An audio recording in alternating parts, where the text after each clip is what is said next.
Boa tarde, pessoal. Sejam bem-vindos aqui à palestra das livrarias, o caminho do livro, o episódio aqui dos livreiros, da editora ao balcão. Eu quero começar me apresentando como o Faina. Eu sou da Mandrake Comic Shop e é uma livraria especializada em quadrinhos. Eu vou ser bem breve para deixar nossos convidados falarem um pouco mais. Quem é você? Quem é a sua livraria? Conte um pouco da sua história. Olá, boa tarde a todas, todos e todos. Eu sou Lari Mundim. Criei a Nega Lilu Editora há 10 anos e, atuando no campo independente, a gente acaba trilhando uma caminhada que é de ocupação da cadeia produtiva do livro de forma ampla, né? Inclusive a distribuição e a comercialização dele enquanto agente independente. E aí, até mesmo em outras experiências, como a da Nega Lilu, que é editora formalmente, mas que às vezes vem do sonho de uma pessoa que está à frente dela de ser escritora ou escritora, a gente acaba entendendo que a distribuição desse livro, que é produzido, às vezes também é uma possibilidade para a gente. E aí surgiu uma ideia, a partir da Feira Excêntrica, que é uma feira que a Nega Lilu realiza, também de publicações independentes e artes gráficas, a partir do acervo que sempre ficava aqui em Goiânia, criar um pequeno espaço para representação dessas editoras independentes aqui em Goiás, o Jardim Livraria, que começou em 2019, lá no Espaço Evoé, depois foi coexistir com a Pomar Livraria, e mais recentemente apenas atuando virtualmente numa loja online. Acaba que muito desse acervo foi devolvido para os parceiros e a gente ficou com um acervo que é hoje de títulos que são raros. Muitos deles são raros. E aí a nossa loja ela atende assim, essa demanda. E eu estou aqui representando, então, o Jardim Livraria e uma outra livraria, acho que a mais recentemente criada, e que tem foco nos independentes também, mas com a curadoria no gênero, sexualidade, étnico e racial, que é a Tecoá Livraria, do Ademar de Queiroz, com a minha curadoria. Então, estou aqui para contar para vocês um pouco sobre essa experiência. Obrigado, Larissa. Vamos passar a palavra para Melissa. Por favor, se presente, conte um pouco da história. Bom, é prazer estar aqui. É sempre muito bom falar dessa experiência, principalmente considerando que virar livreira foi uma coisa que aconteceu, né? Depois de muitos anos já trabalhando, né? Já passado da faculdade, passado do desenvolvimento de vida, de família e tudo, eu virei livreira, né? Eu tenho dito bastante isso. Eu tenho uma formação de educação física, trabalhei 20 anos com consultoria de empresas e depois de ter meus filhos vivendo muito dentro das livrarias em São Paulo e as pessoas, eles foram crescendo, eles me pediam sempre, mamãe, vamos à livraria, vamos para Panapaná, que era a livraria onde a gente frequentava muito. Esses meninos começaram a chamar atenção no sentido de que eles tinham um olhar diferente para as coisas, uma conversa diferente, as pessoas sempre enfatizavam isso, né? Olha, seus filhos olham nos olhos, seus filhos contam histórias, seus filhos interagem. E isso começou a me trazer uma percepção da importância da livraria, né? Dessa visita à livraria, da literatura, no processo de desenvolvimento desses humanos que eu acompanhava. E foi quando eu pedi demissão do mundo corporativo, me mudei para Goiânia e resolvi, então, criar a Pomar, né? Meu nome é Melissa Pome, e aí a dona de uma livraria lá de São Paulo, inclusive, que era a pessoa com quem eu me orientava, né? Um dia me falou, Melissa, acho que o nome da sua livraria deveria ser Pomar, porque tem um lance poético com o seu nome e é um nome gostoso de falar, e você fala tanto que é uma livraria que tem um espaço verde, né? Que tem uma árvore, enfim. E virou Pomar, né? Nesse primeiro momento, quando eu virei livreira, né? Na verdade, virar livreira é um processo, né? Primeiro você vira só dono de livraria. Você não é um livreiro ainda, eu não era, né? Tinha uma conexão muito forte com o olhar que eu desenvolvi pela literatura na vida dos meninos. Então, o foco nos livros ilustrados, na literatura dita infantil, E ali, logo no começo, nos primeiros meses, talvez no primeiro ano, já trabalhando com essa literatura, em um determinado momento eu falei assim, poxa, eu acho que os adultos perdem muito a oportunidade de se beneficiar dos livros ilustrados, porque olham para isso com um olhar para a infância, né? E comecei a convidar os adultos a se beneficiarem disso. E falar muito do livro na perspectiva de ser um livro para todos, que entra em contato com o repertório do adulto, mas que cria repertório para as crianças, né? E ali, mais um pouquinho à frente, eu falei, poxa, o que gera ambiência para esses livros? E aí eu comecei a trazer também um acervo que passa por temas de sociologia, de filosofia, de comportamento humano, de literatura, de educação, de arte, de arquitetura, de música, que eu acredito, entre outros, né, que eu acredito que seja ali um pouco da ambiência para gerar esses livros que têm texto sintético, mensagem profunda, e que, de uma maneira muito inesperada, arrebatam a gente e trazem reflexões bastante profundas. Então, esse é um pouquinho da Pomar, que nasceu em 2017, em dezembro de 2017, no setor sul, numa casa que tem uma livraria, que tem uma árvore, e não só uma, mas várias árvores frutíferas, e que agora, desde dezembro de 2023, tem uma segunda unidade no Flamboyant Shopping, que é o maior shopping da cidade, a convite do próprio shopping, né? Então, que para mim é uma certa realização, né? No sentido de ver que o que eu tenho feito e dessa livreira que eu me tornei tem tido algum valor aí para essa cidade. Obrigado, Melissa. Vou passar a palavra aqui para Natália. Natália, conta um pouco sobre você, sobre a sua livraria. Boa tarde, é um prazer estar aqui também falando sobre a Livraria Palavrear, que é de onde eu sou sócia. Palavrear tem 6 anos, e desses 6 anos eu sou sócia há 3 anos. Antigamente era o Wilson e o Lá que eram os donos, e quem assumiu esses últimos 3 anos foi eu, a Larissa e o Idari, que é meu pai e minha companheira.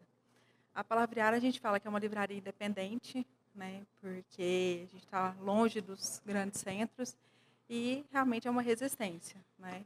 A gente está no setor universitário e a gente tem um jardim, tem um quintal e também tem um café. A Palavrear é focada principalmente em editoras independentes e humanidades, que é a nossa força. Teoria feminista, história, sociologia. E a gente está com estava até conversando com o João, né? A gente está com uma obra há um tempo atrás, tem 1 ano mais ou menos que essa obra está ali do lado, e que está impactando muito, né, na Palavrear. Então, realmente, esses últimos tempos foi realmente mais ainda de resistência, mais até do que na pandemia. Obrigado, Natália. Quero que João se apresente. João, eu acho que você é a única livraria que não é da região, certo? Olha. Então, conta um pouco da sua experiência, Tá onde bom. você fica, qual que é o nome da sua livraria. Responsa. Bom, deixa eu começar te agradecendo, Faina, e a todo mundo da organização do evento, pelo convite de estar aqui na Mandrake para falar, Mandrake Fest, para falar, claro, de livros, que prazer. Eu gosto de fazer feira, isso aqui é o meu chão, é o meu lugar. Eu estou aqui para falar da Banca Tatuí. A Banca Tatuí é uma deriva da editora Lote 42. Foi lá onde tudo começou, então, com a Lote 42, em 2012. A Banca Tatuí surge no final de 2014, então está para completar 10 anos. Acho que é o mais antigo dos projetos aqui de livraria, olha só. E ela é literalmente uma banca de revistas, né, de 6 metros quadrados, tem esse nome Banca Tatuí por causa da rua Barão de Tatuí, lá em São Paulo, no bairro de Santa Cecília. E é importante começar falando da editora, porque a editora começou a navegar por um circuito de feiras de publicações independentes que tem por uma boa parte do Brasil, né? E essas feiras elas são muito legais, são muito bacanas, né? Aqui, inclusive, é a oportunidade de você ter esse contato direto com os autores, os editores, com pessoas envolvidas com a produção do livro, né? Ou livreiros altamente qualificados, né? E é muito legal, ponto. Porém, tem uma questão que, puxa, digamos que agora é Dia das Mães e tal, né? Mas não sei nem qual é a próxima data comemorativa, mas imaginemos o aniversário de um amigo de vocês, sei lá, daqui a 2 semanas. E surge aquela vontade de dar um presente que você viu naquela feira. E, enfim, onde encontrar, né? Aqui a gente já está tendo, né, 4 exemplos de livrarias onde você pode encontrar isso, mas lá em 2014 não tinha esse espaço de referência em São Paulo, pelo menos a gente não conseguia identificar. Tinha algumas iniciativas, como a Ugra, que a Ugra é mais vinculada ao quadrinho, não tinha loja física até então, enfim. Então a gente veio com a ideia de proporcionar esse comércio super tradicional, com horário para abrir, horário para fechar, com um ponto físico identificado e que a pessoa pudesse chegar lá e ter uma espécie de feira permanente, né? Bom, essa feira permanente hoje ela também é online, é um site, né, bancatatuí.com.br, que era o site da editora. O site da editora já não faz venda para o público final, é tudo por meio da livraria da Banca Tatuí. E hoje são mais de 200 editoras independentes. Ressaltando sempre que quando a gente fala editora independente, muitos casos é de editoras de uma pessoa só, de coletivos e tudo mais. Sabe? Não pensem em 200, sei lá, grandes editoras, longe disso, né? E está aberta de domingo a domingo, lá nesse endereço. Só fecha no Natal, no período de Natal e Ano Novo, e no Carnaval, que o Carnaval deixa o bairro de Santa Cecília, em São Paulo, é difícil de andar de roupa, né? Se você estiver desnudo, com glitter, tudo bem, mas se não, é um pouco complicado.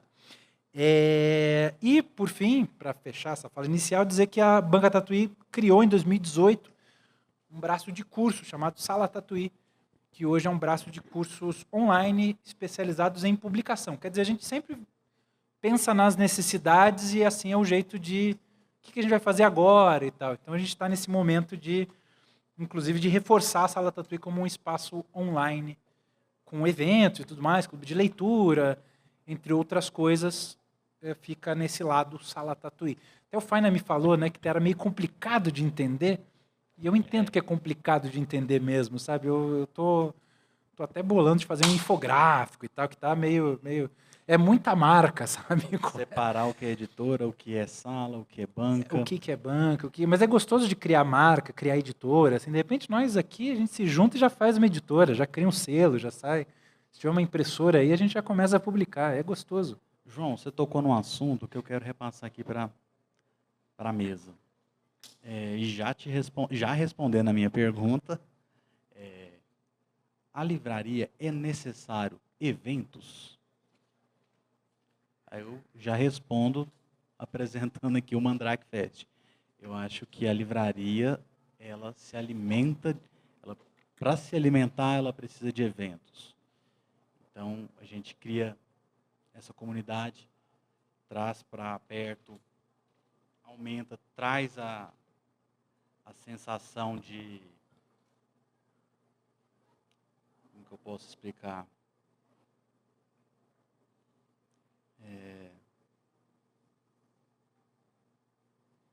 Você não está comprando só um livro, você está comprando a experiência do evento, do local. Isso é muito importante. Eu queria passar para a mesa, se vocês têm essa preocupação com eventos, sobre experiência do cliente na sua livraria e como é feito. Você quer começar, Larissa? Pode ser. A experiência que a gente tem como livraria, ela começa a ser compreendida a partir da experiência como editora. Porque, sendo independente do jeito que a Negalilu é, nós não contamos com um dos agentes dessa cadeia produtiva, que é a distribuidora. A distribuição ela é feita de maneira direta, né, para os pontos de venda, os parceiros ou nosso consumidor final. Então, como fazer o escoamento desse livro ele pode ficar disponível numa vitrine eletrônica, mas ele não se vende. Então, naturalmente, é necessário, nessa postura independente, que a gente leve o livro até esse consumidor final, até que ele se acostume a vir, até a gente, se é que isso acontece algum dia, né? Então, esse caminho dos eventos e da realização incansável de ações que provoquem a reunião de pessoas em torno do livro, eu acho que é uma prática que todos nós descobrimos ou observamos na experiência pré-existente. Quando a Negra Lilu percebeu que era necessário se mover até o público, nós descobrimos a nossa vocação, que é uma editora muito voltada para a formação, ação de formação de escritores, de leitores, e assim surge uma necessidade de reunir outros pares, né? Eu sou o tipo de pessoa que eu tenho momentos que são próprios, que eu aprecio muito, né? Por exemplo, de leitura, mas eu sou uma pessoa que atua muito no coletivo.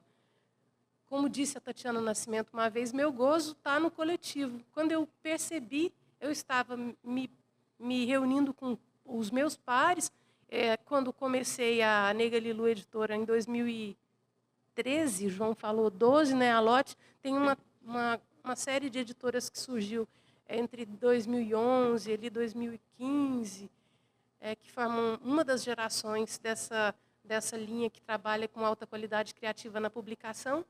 E fui entendendo que outras pessoas que tinham iniciativas e movimentos parecidos com o meu, como escritora autopublicada e editora, existiam também. Isso foi fundamental para entender o que eu precisava fazer e para onde eu precisava ir, que era buscar, então, me juntar a essas pessoas que faziam coisas parecidas. Assim como a experiência da Lote 42, quando a Feira Excêntrica se encerrava, as pessoas me perguntavam onde adquirir extemporaneamente os produtos. Então, eu compreendi de cara assim, que era necessário o deslocamento para os eventos, tá, Faina? Mas a realização dos nossos eventos, até mesmo para que Goiânia pudesse ser um centro referencial para quem também fizesse o mesmo tipo de trabalho. Então, enquanto livraria, né, essa é uma caminhada que a editora foi entendendo, e quando se tornou livraria representante, né, dos meus pares independentes e artistas gráficos por meio do Jardim, nós continuamos a fazer eventos, especialmente as feiras. Tem acho que é um case interessante, durante a pandemia, lá na vizinhança da Pomar Livraria, naquele jardim bonito embaixo da mangueira, a gente pensando soluções num período em que a aglomeração não era possível, que era uma agenda de 10 horas de trabalho, agendando grupos de até 15 pessoas, hora a hora, montando ali uns 20 metros de mesa e representando essas pessoas, diferente do que a gente vê nas feiras, em que cada um representa seu trabalho, né? Então, isso tudo a gente vai entendendo que é necessário, e os formatos e a invencionice em torno disso, ela não tem fim. E ela é, ao mesmo tempo, cansativa também. Algumas coisas a gente acerta, outras a gente erra, mas se a gente não tiver essa motivação, enquanto livraria, enquanto editora independente, eu acho que talvez estejamos numa atividade equivocada para as nossas vidas, né? Exato. Melissa, você já encontrei você em várias feiras também. Eu queria que você relatasse um pouco dessa experiência de feira, de evento e de experiência na livraria. Quando eu imaginei, né, eu vim de São Paulo, onde a gente tem uma cultura um pouco mais lá atrás, né, a gente está falando de quase 7 anos, mas que eu percebia uma cultura um pouco mais desenvolvida no sentido da movimentação do público para as livrarias, né? Eu tinha vivido aqui muitos anos atrás, por pouco tempo, mas eu acreditava que necessariamente a minha livraria precisava ter eventos para chamar as pessoas. Eu falava assim, o goiano talvez não vá na livraria, mas no evento o goiano vai. Então, eu faço evento, planto a semente da literatura e, quem sabe, eles voltem pela literatura. E foi assim desde o primeiro final de semana da Pomar. Como eu tinha sempre tinha no início, principalmente nessa perspectiva de uma livraria para infâncias, a gente tinha desde o primeiro final de semana aulas de yoga, filhos e pais no jardim, né? Oficina de marcenaria, oficina de filtro dos sonhos, oficinas e atividades ou rodas de leitura ou teatro, e assim a gente veio desenvolvendo a possibilidade de trazer as pessoas para esse lugar. E aí começamos a nos aproximar das escolas, e aí fazer as feiras, e eu sempre digo, né, quem me chama para vender livro, eu levo. Se me chamar para... A gente vive disso, né? Eu vivo disso. Então, não tem uma resistência do movimento, porque até que as pessoas conheçam o que você tem, você precisa ir até as pessoas. Então, tanto as atividades dentro da livraria, quanto as atividades fora da livraria para levar os livros e mostrar, inclusive, um acervo que é diferente do que está na linha comercial, foi necessário, né?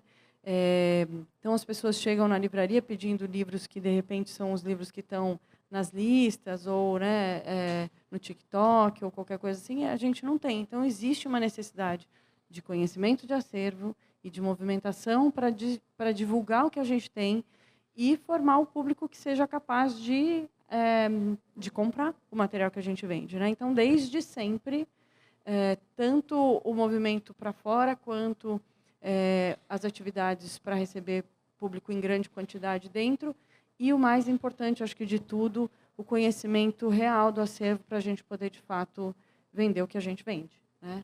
Não adianta a gente ter... Eu não acredito na livraria como o comércio, né? Eu acho que o comércio é consequência do conhecimento do que a gente faz. Então, acho que é um pouco por aí que inclusive, quem trabalha comigo vai entendendo, né? Natália.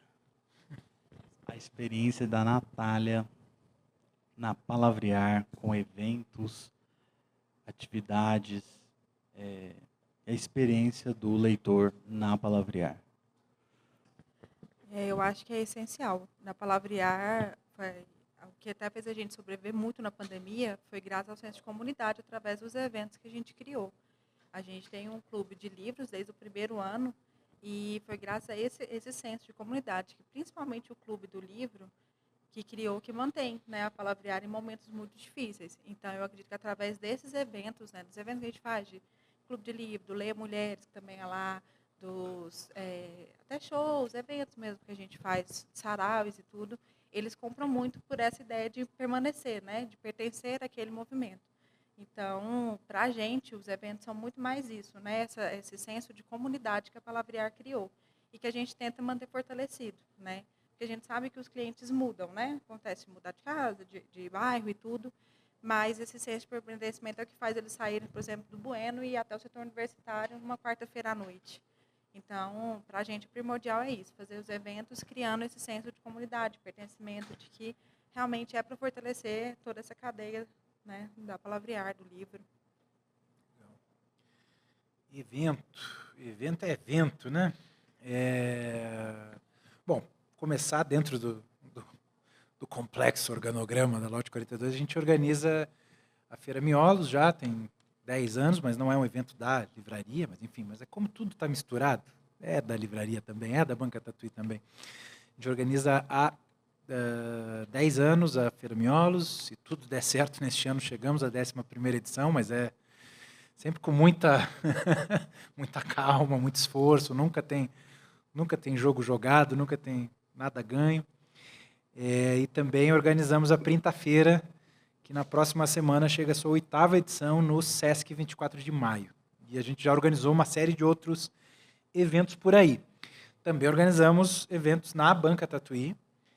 É importante e eu acho que a prova da importância do evento, seja na livraria, seja na Vila Cultural Cora Coralina, seja onde for, do evento literário, ela ficou muito evidente durante a pandemia, sabe? Quando a gente perdeu essa espécie de camada social que está imantada no meio do livro.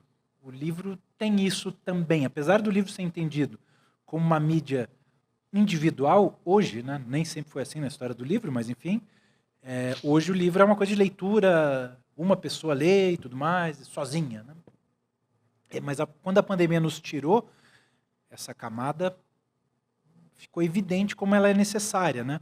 E ela é necessária porque no evento não é só o mero venda do livro, o autógrafo, que, digamos assim, é o que muita gente enxerga quando pensa em evento em livraria. Né? Autógrafo e vender o livro. Mas não, acontecem muitas coisas. Acontecem conexões, conversas, ideias surgem. Né? Aqui na Mandrake, eu trabalho também com videogame, escrevendo sobre videogame. Né? Tem alguns expositores de videogame aqui na Mandrake. A gente já trocou algumas ideias sobre o marketing dos jogos deles, sobre o que fazer. Falei de eventos de jogos lá de São Paulo para eles. Quer dizer, essa troca, ela flui, ela acontece quando você une essas pessoas. Sabe? Eu não sei em que momento eu iria descobrir o jogo Temples versus Buildings, feito aqui em Goiânia, se não fosse eu estar aqui vindo para a Mandrake Fest. Quer dizer, então esse tipo de coisa também existe num evento e que a gente não pode perder de vista. Né? Vale destacar também a questão da formação de público, que acontece sempre, e de maneira assim, por osmose. Não é necessariamente a pessoa vindo aqui, assistindo uma palestra. Não, ela acontece nas mesas ali, na conversa, na fila do chopp que está ali, da comida, enfim. Assim acontece a transmissão de conhecimento também, sabe? Não é só na postura professor-aluno, tá? Ela acontece dessa maneira, juntando gente, fazendo a criatividade fluir. E para fechar, eu queria destacar isso. A criatividade para se criar eventos, ela é importante. Hoje a gente vincula muito palavras como inovação, muito a produto, muitas vezes a produto digital. E não é bem assim. A inovação ela pode acontecer em eventos, ela pode acontecer em formatos de livrarias, em curadorias. Então, enfim, eu sinto que o evento também pode trazer coisas novas e é uma questão que, sem dúvida nenhuma, agrega para a cidade, para a comunidade como um todo. Então, destacar essa importância, ela é colossal, digamos assim. Bacana, João. Eu vou trazer uma fala aqui da Melissa, que ela comentou brevemente sobre o influencer, o TikTok. A gente já ouviu demais sobre os best-sellers, né? São livros que praticamente se vendem sozinhos. Então eu quero trazer para a gente assim, qual que é a nossa importância de indicação de livro. O livro já chega vendido na nossa livraria, já chega assim, já é garantia que ele já vai sair ou não? Existe o trabalho do livreiro. Como vocês enxergam isso? Qual é a sua importância no ato final, né, da venda do livro? Para o livro chegar ao consumidor. Ótima pergunta. Às vezes o leitor ou a leitora não se dá conta de que a escolha do livro é um ato político. E o livreiro é essa figura fundamental que conhece o acervo, que tem suas preferências, né, também ali no acervo. Ele é um mediador, um facilitador importantíssimo. De outra maneira, a gente tem uma exposição de livros que pode se vender pela capa, pode se vender pela marca. A pessoa, às vezes, entra assim na livraria com um livro indicado no TikTok e vai buscar um título específico. Mas quando ele está entregue ao passeio e está ali fazendo às vezes é turismo, né? Às vezes está passando pela cidade e procura saber quais são as livrarias da cidade, quer visitar. Ele quer conhecer o livreiro também. Eu tenho essa percepção, acho que um pouco a partir da experiência que a gente tem lá, mas também da experiência pessoal. Você quer conhecer a livraria, você quer tentar como um leitor comum, um leitor que é mais crítico, entender aquele acervo, mas a figura do livreiro a gente quer conhecer também. Então, são duas coisas aqui que eu estou tentando dizer. A figura desse mediador é fundamental, né? Por isso é importante que ele conheça os livros, que ele leia os livros, que ele seja um leitor interessado, porque ele vai fazer essa mediação como parte do trabalho dele. Mas, se for paixão, ele se torna uma daquelas figuras, né? Eu estava em São Paulo agora esses últimos dias e fazia muito tempo que eu não ia lá na Martins Fontes da Paulista. E um livreiro figura, que eu lembro de muitos anos, estava lá. Então, assim, é bacana você manter esse contato com uma pessoa que já está lá há muito tempo e que é personagem do lugar. Então, isso eu destaco também enquanto importante da parte de conhecer o acervo e o livreiro. Obrigado, Larissa. Vou passar aqui para Melissa. Eu acho que assim, né, nada é determinante, né? Então, quando tendo um negócio, às vezes as pessoas falam, Melissa, mas esse é o livro que está todo mundo comprando, você não vai ter, você precisa bater o caixa. Eu falo assim, eu vou ter o que eu acho que tem a ver com a identidade do meu negócio. Por mais que eu tenha que bater o caixa, por mais que eu tenha responsabilidades, né, financeiras e tal, eu não quero ser confundida, eu não quero perder minha identidade. E eu acho muito importante esse cuidado, né, de escolha do acervo, né, de escolha do que eu quero que saia, quem sou eu? Eu sou só a dona desse negócio, né? Um dia uma pessoa estava conversando comigo, perguntando assim, mas como que você faz essa curadoria? De onde você tira esses livros? Por onde você faz a escolha? É pelas listas da Veja. Eu falei, não, eu não leio Veja. Eu trago para cá o que eu leria. Quem sou eu? Eu sou a pessoa que cuida desse lugar, mas que penso em textos, né, em conteúdos que sejam importantes para o nosso processo de desenvolvimento enquanto humanos. Então,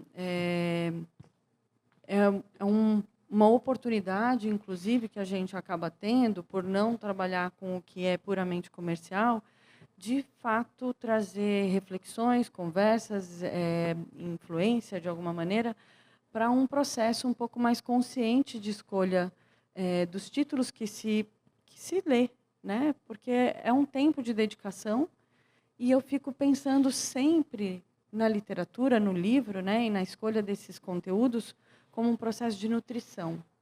Né? Eu tenho falado muito assim, quem dera se a gente tivesse um país que tivesse fome de livro e não só fome de comida, principalmente pensando na importância que esse processo de leitura tem no nosso processo de autoconhecimento, né?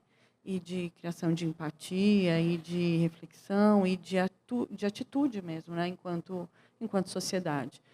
Então, não é que tudo que sai na mídia ou que sai né, é ruim, mas, ao mesmo tempo, acho que a gente, enquanto eu, né, me coloco nesse lugar, né, enquanto livreira, eu tenho esse cuidado. Né? Eu não quero que as pessoas saiam da minha livraria falando, ou que dê um presente, ou que a gente conheça o tipo de público para falar, esse livro funciona para essa pessoa, esse livro não funciona para essa pessoa. Se essa pessoa escolhe esse livro, você fala, você viu que tem isso aqui? Você quer? Obrigado por dizer. Porque a gente começa a criar relações de amizade, inclusive com as pessoas que nos procuram. Né? Por esse cuidado genuíno. Né? Não é um cuidado interesseiro, mas é um cuidado pelo cuidado que você gostaria que tivessem com você também, né? Então, acho que é um pouco por aí. Natália. Essa realmente é uma pergunta muito interessante, porque eu pego muito por esse caminho também. A Palavrear, a gente não tem os mais vendidos da Veja, por exemplo, da mesma forma. E as pessoas chega muita gente que não, pela primeira vez, e fala, você não tem tal e tal autor, mas é o mais vendido. E as pessoas se surpreendem, mas vocês vendem o quê? Então, então, até a gente explicar como é que funciona, e aí entra esse papel do livreiro, né? De explicar mesmo como é que funciona, de chegar lá querendo, por exemplo, um livro mais vendido no TikTok, e levar ele para outro caminho que ele possa gostar também. E eu brinco muito que a Palavrear, os nossos mais vendidos são muito diferentes, né? A gente faz uma listinha todo começo do mês dos mais vendidos, e realmente é muito do que eu leio e muito de quem está ali na frente. A gente brinca muito que o Zé vendia, tinha um livro que o Zé adorava vender, né? E na época que o Zé tava era o mais vendido sempre, porque era o que ele indicava todas as vezes. Então fica muito a cara também, né, de quem está ali na frente vendendo isso. Então, quando realmente eu estou ali mais na linha de frente, acaba vendendo o que eu gosto. Até porque a curadoria da livraria é isso, né? É o que a gente gostaria de ler. Então, o papel do livreiro, para mim, é fundamental nessa indicação. Porque se é um livreiro que não lê, que não conhece o acervo, vai chegar alguém procurando um livro que seja dos mais vendidos da Veja ou do TikTok e vai sair falando que não tem nada.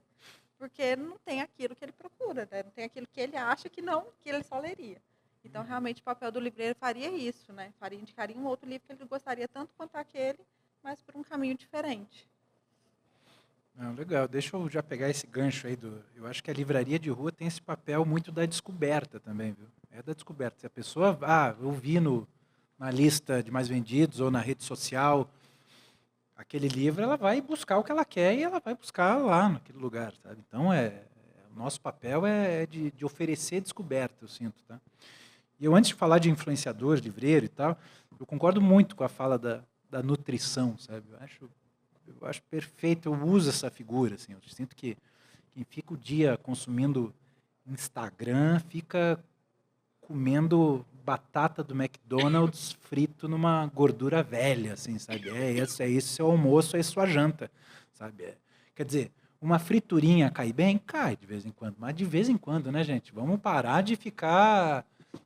Esse não é o seu banquete, sabe? Por favor, sabe? O livro é o lugar dessa leitura aprofundada, né?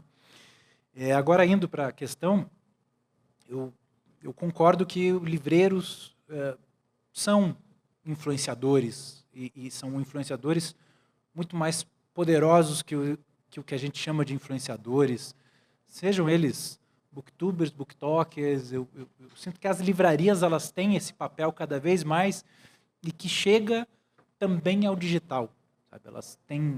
Elas têm esse papel e essa missão também de dialogar com o digital. Porque por mais que como vocês viram, eu tenho diversas críticas ao ambiente digital, mas eu não posso também brigar com a realidade, né? Enfim, estamos nesse meio, acho que todo mundo que está aqui nesse auditório hoje está com um aparelho quadrado no bolso, na bolsa, ligado no WhatsApp, sabe? É uma realidade, sabe? Então, é se adaptar a isso. E a maneira que a gente se adapta lá na Banca Tatuí, talvez não seja a melhor maneira, a gente tem uma série de vídeos semanais, chamado Bancatuber, em que a gente indica um livro de uma editora independente por vez. Uma vez por semana, toda sexta-feira, sai esse vídeo, né? Sempre com uma indicação, um vídeo curto também, adaptado ao que as pessoas parecem querer, né? O vídeo ele é gravado na horizontal, mas com possibilidade de fazer de fazer um crop ali e também ser postado em TikTok, em Reels. Então é uma forma da gente usar desses seguidores que a gente tem de indicar coisas para eles lerem, né? Para eles ouvirem falar de coisas um pouco diferentes. E também a gente tem uma newsletter a cada 2 semanas, né? Chamada Boletim Tatuí, e que também sempre tem 3 indicações de livros, e a gente faz indicações temáticas, às vezes indicações sérias a ver com o tema do momento, às vezes com meio que brincadeiras que a gente faz, que sejam 3 livros de capa azul, sabe? 3 livros que começam com a letra B, sei lá, uma coisa meio mais soft, mas sempre tem. Né? Mas a gente sempre se desafia de colocar ali 3 sinopses de livro, a capa e tal, para as pessoas começarem a ouvir falar. O Gustavo Faraon, da Dublinense, tem uma teoria que é baseado meio que na metafísica, assim, né? mas eu concordo com ele, que ele diz que um leitor, para querer adquirir um livro, ele precisa ter 3 contatos. Quais são os tipos de contatos? Ouvir falar de um amigo indicou, ele viu uma resenha, ele achou na livraria. Tá, os 3 contatos, aí é o momento que ele diz, tá certo, chegou a hora de adquirir esse livro. Então é bom de fazer esses contatos acontecerem. Sabe? Viu na newsletter Boletim Tatuí, ouviu no Bancatuber, de repente viu de novo no Banca Tatuí, chegou a hora de finalmente adquirir esse livro. por fim, eu sinto que é a vocação das livrarias independentes também dialogar com editoras independentes, que vão ter as mesmas dores, as mesmas delícias, é o mesmo patamar. Porque não adianta, a grande livraria, a grande editora, está preocupada com as grandes redes de livrarias. E é uma questão de tamanho, assim, eles têm lá de volume e tal. Por mais que você venda lá, sei lá, 10, 15, 20 livros por mês daquele título best-seller, eles estão preocupados com milhares, sabe? Com gente que vende milhares. E aí chega lá você ligando, dizendo, essa nota fiscal veio errada, eles vão te botar no fim da fila, sabe? É assim que funciona. Então, eu sinto que os pequenos devem cada vez mais se entender como, olha, vamos hackear o sistema, fazendo práticas diferentes do que o que acontece e achando aí os seus pares, achando o seu tamanho de sapato, sabe? O mercado virtual e de grande varejista, ele também tem uma prática muito agressiva na precificação. E eu queria que o pessoal aqui da mesa comentasse sobre isso, que a gente passa, às vezes, né, da pessoa abrir a internet e falar, mas em tal lugar é mais barato. Por que é mais barato? O que acontece? Que a gente pode ser taxado assim, de careiro.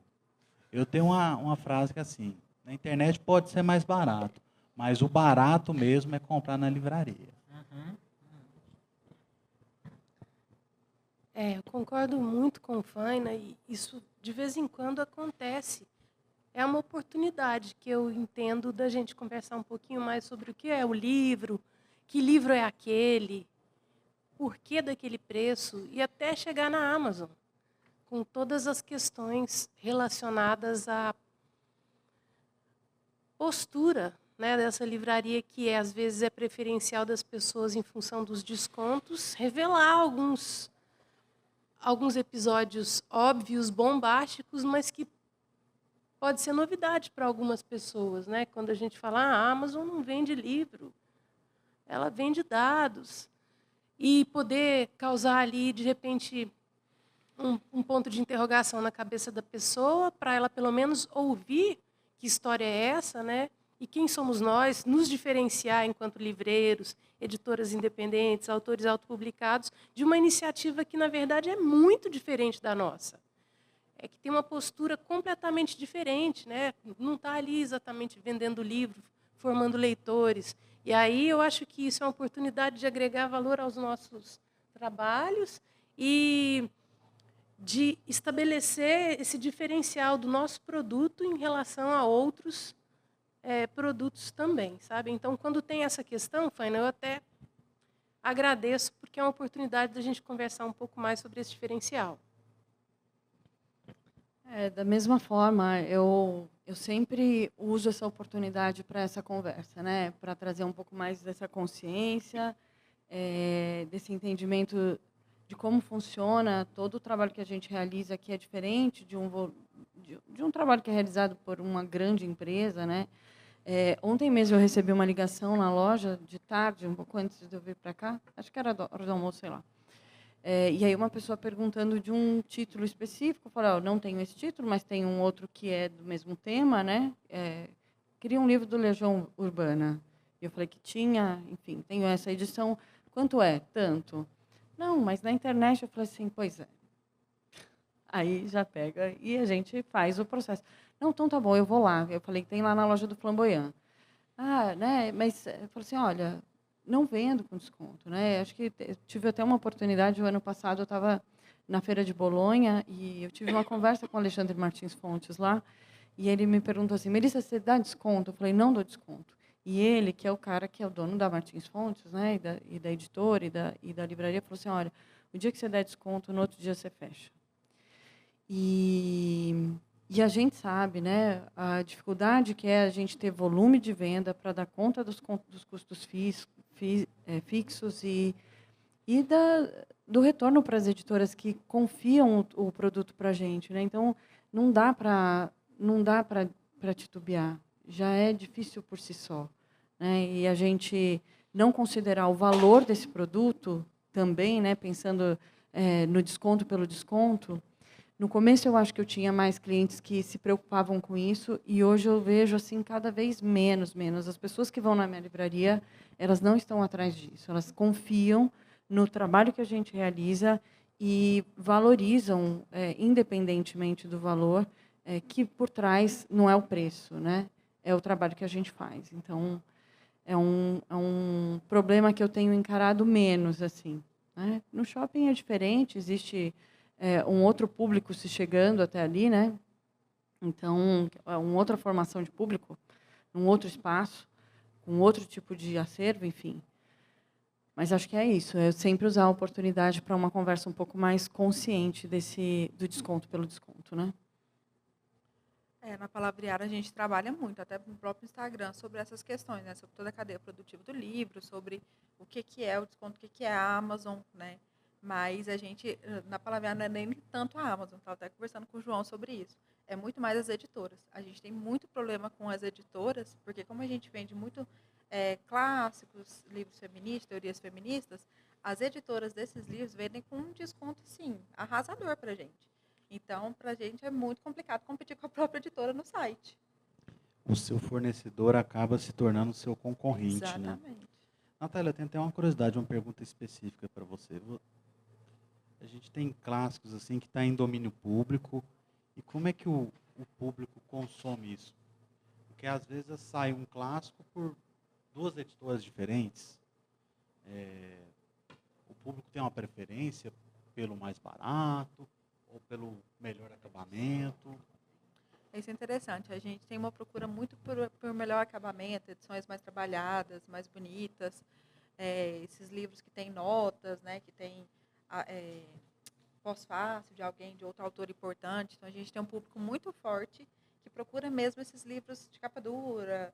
Então, a gente não tem tanto essa questão de livros mais baratos, não tem tanta procura por isso. Mas, realmente, a briga com a editora é mais até do que com a própria Amazon, para a gente, muitas vezes. Que horror. Isso é um horror.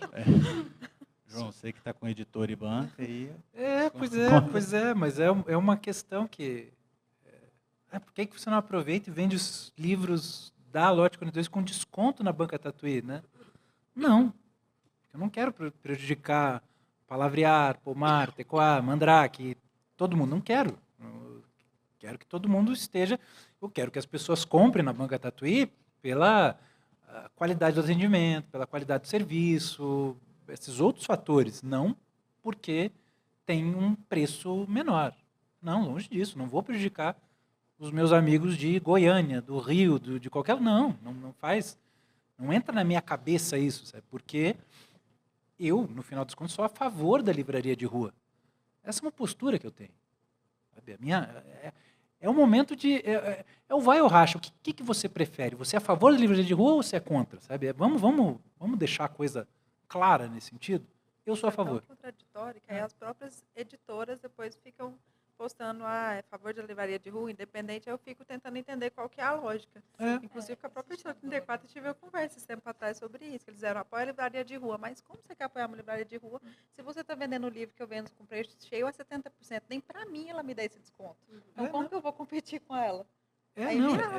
É uma situação assim que as editoras precisam refletir, precisam chegar a uma conclusão e precisam chegar no seu lado. Assim, qual que é o seu lado? O que você prefere, sabe? Se você for contra, tudo bem, mas sai daqui, sabe? Na moral, sai daqui. Não, o seu lado vai com teus parceiros. Isso até, você falou do Alexandre Martins Fontes, hoje presidente da ANL, né, Melissa? E lá no Circuito Livreiro, que a Lari esteve lá participando, né, teve uma conversa do Alexandre com o Guido Servetti, que ele é de uma distribuidora da Argentina, da Big Sur. E ele falou um pouco das práticas da Argentina e eu vi que o Alexandre ficou muito empolgado, inclusive o Guido voltou ao Brasil para participar de um congresso junto à CBL e outros organizadores, outras entidades do livro aí, muito importantes, um congresso que aconteceu no interior de São Paulo, não me lembro agora exatamente a cidade. Mas, enfim, eles fazem lá uma imersão no mundo livre, e o Guido estava lá para repetir o seguinte, que na Argentina, editora... Ele contou até um caso de uma editora que tinha uma espécie de clube do livro e tal, e que mandou o livro, o lançamento, para os assinantes do clube do livro antes que as livrarias. Resultado, as livrarias retiraram das vitrines, das estantes, todos os livros dessa editora. Tipo, tinham lá em estoque, se alguém chegasse no balcão e pedisse o livro, eles iam vender, mas perdeu a exposição, perdeu vitrine, perdeu... Quer dizer, foi uma reação. E o Guido disse que foi com o editor que cometeu essa... Olha, eu estou falando de mandar o livro antes, hein? Eu não estou falando de dar desconto, tá? Isso é muito menos grave, vamos chamar assim. Ele foi com o editor, pegou na mão do editor e foi de livraria em livraria para pedir desculpa. Pede desculpa, pede desculpa, pede desculpa. Disse, você nunca mais vai fazer isso aí. Porque senão você vai perder todas as livrarias daqui. E em Buenos Aires e na Argentina é muito relevante a participação das livrarias de rua. Então é isso. Acho que, e até o Alexandre, não sei se ele comentou contigo, Melissa, o Alexandre fala que ele não é contra a editora vender para o público final. Só que ele é contra, e eu concordo com ele aí, essa questão do desconto. E existem casos de editoras que não vendem em livrarias e vendem com desconto e está tudo bem. Ele até tem um caso de uma editora da Bahia, que ele conta, tal, de livros jurídicos, que não vende em livraria nenhuma. É só direto e ele diz, olha, está tudo bem, porque ele escolheu o lado. Não vou vender em livraria. Então está tudo certo. Sabe? Então acho que é preciso ter essa reflexão cada vez mais. Eu sinto que está cada vez mais consciente entre as livrarias que a gente pode tomar algumas atitudes. Prova disso é que a Lei Cortez vem avançando. Né? Exato. A Lei Cortez, para quem ainda não conhece, vale a pena conhecer, é uma lei que vai obrigar as livrarias a não vender com desconto os livros lançados há um ano. Né? Ninguém, nem a venda exato, virtual. Né? Exato, durante um ano, durante 12 meses do lançamento do livro, o limite de desconto é 10%. Cá entre nós, eu acho muito boa a lei e tudo, mas eu já acho ela tímida. Eu já acho muito tímido. Eu acho pouco. Isso já acontece em vários outros países. Vários. Na própria Argentina, citada, França, enfim. Agora, essa prática que você está dizendo, né, que aconteceu na Argentina e que teve um revés aí, né, vamos dizer assim, é uma prática muito comum aqui no Brasil. As editoras que fazem os livros infantis, inclusive, muitas vezes fazem a primeira tiragem toda para clubes de livro. Né? Eu já tive ocasião de receber livro, porque aproveita frete e tal, e receber o livro e falar assim, Melissa, você só pode vender a partir de tal data. Porque até lá a gente tem um compromisso com o clube de leitura de ser exclusivo do clube de leitura. Né? Então, isso é uma prática muito comum aqui no Brasil, até para viabilizar a produção. Né? Sim, mas isso acontece até com livro adulto. Eu recebo vários livros que a editora fala que primeiro ou a distribuição é pela Amazon e depois é para as redes, para as grandes redes. Acontece demais isso. E primeiro só pode vender para a Amazon e para as grandes redes depois que você pode vender. Ou seja, a livraria independente é a última que pode vender o livro. Depois de todas a rede, toda a Amazon que eu posso vender. Eu até fico assim, intrigado com esse pessoal priorizando a Amazon. Assim, sério que você quer priorizar a Amazon, bicho? É isso que você quer? É esse o legado que você quer deixar? Mas vai, cadum, né? Mas eu realmente tenho essa intriga assim, na minha cabeça. Pessoal, eu vou abrir perguntas aqui para a plateia, se vocês têm alguma pergunta.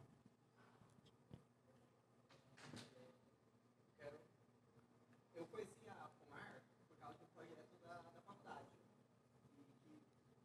Como leitor de quadrinhos e de livros, eu sempre tive essa crítica de eu vou achar o quadrinho menor. E sem querer eu achava um livro ilustrado, eu tinha essa visão com ele. E aí teve uma coletiva que no final da leitura já estava metade do povo chorando, aí eu fui desse chorando lá e não usou a menção. Aí a pergunta é basicamente para todos, qual projeto que vocês têm para fazer gente que não lê, ou gente que geralmente não vai na livraria, mas trazer esse pessoal para a gente. E aí, pessoal, como trazer gente nova para a livraria? Invencionice sem fim? Eu acho que tem gente que lança mão de estratégias de marketing, tem gente que vai lançar a mão daquilo que reconhece enquanto mais forte, enquanto mais vocacionado. Então, na minha experiência, eu acho que a atratividade, tanto para o jardim, quando a gente existia enquanto espaço físico, quanto agora, representando a livraria Tecoá, que fica ali no setor sul, dentro do coletivo Centopeia, nossa estratégia, vamos dizer assim, é criar uma situação de formação. Eu sempre gosto de trazer alguma coisa assim, eu, o Ademar, né, e o pessoal de lá, de criar situações para reunir pessoas que fossem relacionadas às coisas que a gente gostaria que fossem promovidas para a gente, enquanto leitores, enquanto escritores que querem se formar. Então, é pensar um programa para que as pessoas possam estar sempre percebendo que o livro está agregado a uma condição de qualificar seu próprio trabalho ou sua própria leitura. A gente gosta de fazer assim porque é a nossa vocação. Eu penso que são várias formas, né? A gente não tem um jeito de trazer as pessoas para a livraria.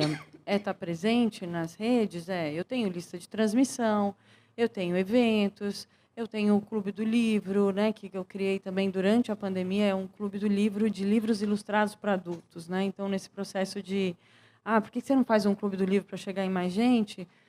O Clube do Livro tem vários, né? Pensando nos livros infantis, principalmente, mas vira um Clube do Livro de livros ilustrados para adultos e que, de repente, movimenta essas pessoas para quererem conhecer outras coisas. Mas tem eventos fora, né? Tem as feiras, é o convite constante para várias formas de movimentação. É receber as faculdades para as aulas que acontecem ali, é a indicação do livro da semana, né? Que agora criamos um quadro lá que chama Pô Me Indica, que é Melissa Pome, né? Que fica um Pô Me Indica. Então, agora a gente tem um quadro Pô Me Indica e as pessoas podem chegar também para essas indicações. Então, a gente vai criando, a cada tempo, uma necessidade surge, eu acho que a gente não pode pensar em uma forma, né?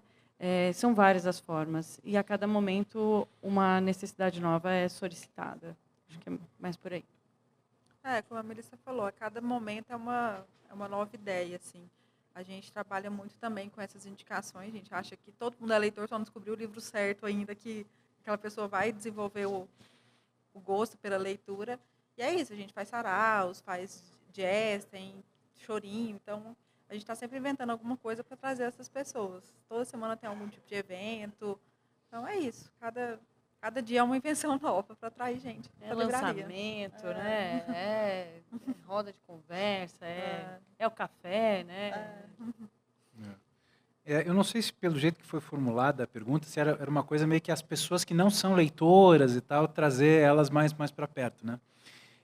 Eu acho importante de se tirar uma espécie de aura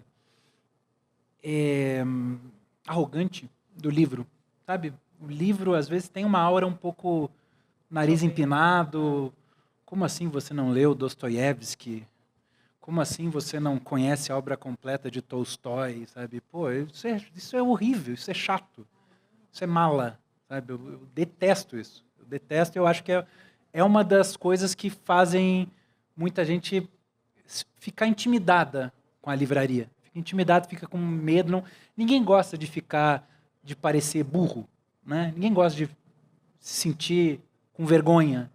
Então, acho que o primeiro passo é esse, é tentar retirar. Se for falar de Tolstói, falar que Guerra e Paz é um puta livro grande, mas é divertidíssimo. Um novelão russo, tipo novela das 9 mesmo, sabe? Ele é cheio de intrigas e romances e tal. Acho que, para mim, é por aí, sabe? Trazer um pouco para o chão a coisa, sabe? E lá a gente é muito inspirado.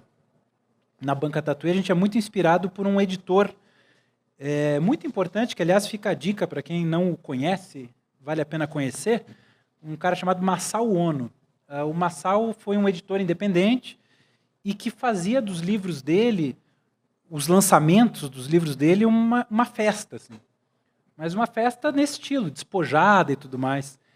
E a gente trata de fazer essa questão acontecer, né? dentro das condições da Banca Tatuí, que é uma banca de revista, é parte da rua, né? E questões como aconteceu recentemente no Indie Book Day, o Otto foi tocar, ele fez um show lá na rua, mas foi um show de rua, sabe? Com todas as questões. A Elis Regina, de Santa Cecília, que é uma moradora de rua que pede dinheiro em troca dela fazer a capela, algumas músicas da Elis ali, você está sentado no bar, ela chega, quer que eu cante uma música e tal, ela canta lá e tal. Ela pediu para o Otto, ela chegou para o Otto com o RG dela, dizendo: Otto, é meu aniversário hoje e eu quero cantar aqui, e insistiu, e o Otto disse: então canta e tal. E ela cantou a Elis Regina dela lá. Então, quer dizer, esse tipo de coisa, pode ser que ficou lotada ali a esquina da rua, da banca, né? Pode ser que muita gente que foi lá nem sabia que tinha uma banca, nem sabia dos livros, mas pode ser que 1, 2, 3 se aproximaram e quiseram, por meio do Otto, por meio do show, por meio da festa, viu alguma coisa que chamou atenção, começou a seguir no Instagram, enfim, esse tipo de coisa. Eu sinto que tudo é pequenas vitórias, sabe? Não adianta a gente olhar o cenário negativo e trazer esse negativismo para dentro da gente e achar que tudo é péssimo, que a derrota é certa. É também comemorar as pequenas vitórias desses pequenos eventos que a gente é capaz de promover. Pessoal, quero agradecer muito a participação de todos vocês aqui nessa mesa, que ressalta a importância das livrarias, a importância dos livreiros. Quero agradecer, muito obrigado a todos. Espero que estejam gostando aqui do Mandrake Fest 2024. E deixo as palavras finais para vocês e para essa plateia maravilhosa. Pessoal que chegou aí, boa tarde. Eu gostaria apenas de encerrar agradecendo, Faina, e ressaltando a importância de eventos como esse, para que a gente possa ter momentos vibrantes dedicados a publicações independentes, às artes gráficas, aos encontros que só são possíveis nessa ocasião, e que a gente possa estar junto, né, nas oportunidades, as maiores, as menores, que a gente puder criar, porque não é todo lugar, toda capital brasileira que tem esses eventos grandes, essas feiras grandes, e que tem um trabalho assim de qualificação do público para esse tipo de publicação também. Então, a loja ela é importante, que existe, porque ele é o ponto físico permanente, mas esses eventos, às vezes, é o momento vibrante em que a gente consegue capturar a pessoa para esse nosso universo. Então, cumprimentar a Mandrake pela realização do Mandrake Fest também, desejar vida longa. Obrigado, Larissa. Agradeço também, né, a oportunidade de estar aqui numa festa grande e talvez, né, mostrando para as pessoas que são muito mais próximas desse mundo dos quadrinhos um outro lugar, né, um outro tipo de literatura. Fica sempre o convite para que todos, enquanto adultos, se beneficiem dos livros ilustrados. E para quem, eu acho que é muito importante a gente, enquanto formação dessa sociedade mesmo, né, quem já está ali habituado com a leitura, né, que já gosta de livros, sempre distribuir para os seus amigos, né, para as pessoas que gostam. Então, o livro é uma forma de afeto, né? E então, a gente lembrar de dar um livro de presente, de catar um amigo e carregar, vamos tomar um café ali na livraria, né? A gente precisa dessa movimentação, né? Eu gosto de dizer, né, a livraria ela pede frequência, né? As livrarias pedem a frequência. Então, do mesmo jeito que o Faina está lá no endereço novo, né, esperando as pessoas para conhecer, todos Rua nós R18, setor oeste. Isso. Estejam na livraria, né? Não eu acho que eu sempre fico muito feliz das pessoas estarem lá e lendo o que quiserem ler, independentemente de se vão comprar ou não, porque isso é consequência de conhecer e gostar daquilo que a gente tem, né? Então, estejam próximos e carreguem os seus, né? Quero agradecer, Faina, pelo convite. Obrigada. E você perguntou, né, sobre as formas de convidar os leitores. Uma das formas é essa que a Melissa falou, frequentar a livraria, ir no café, tem um quintal, e isso já é manter uma livraria viva, né? E é uma forma também de aproximar, de ver que o livro não é, como o João falou, não é esse objeto assustador, que a gente pode ler de qualquer forma que vai te fazer bem. Então é isso, agradecer pelo convite. Também fico o agradecimento, né, por estar aqui, por poder conhecer mais sobre mais livrarias aqui de Goiânia, né? Enfim, eu fico à disposição de todo mundo que quiser, eventualmente, tem alguma, que é um contato de uma editora independente que tem lá na Banca Tatuí, sei, qualquer outra coisa, sabe, que venha, uma dica para fazer o controle de consignação, as coisas internas, tá? Eu estou à disposição, tá? Eu estou à disposição, não tem segredo nenhum. O que a gente faz? A gente é muito código aberto nesse sentido, tá? Enfim, acho que é isso, Faina. Obrigadíssimo. E que linda Mandrake Fest. Agradeço a todos vocês. Vamos encerrando.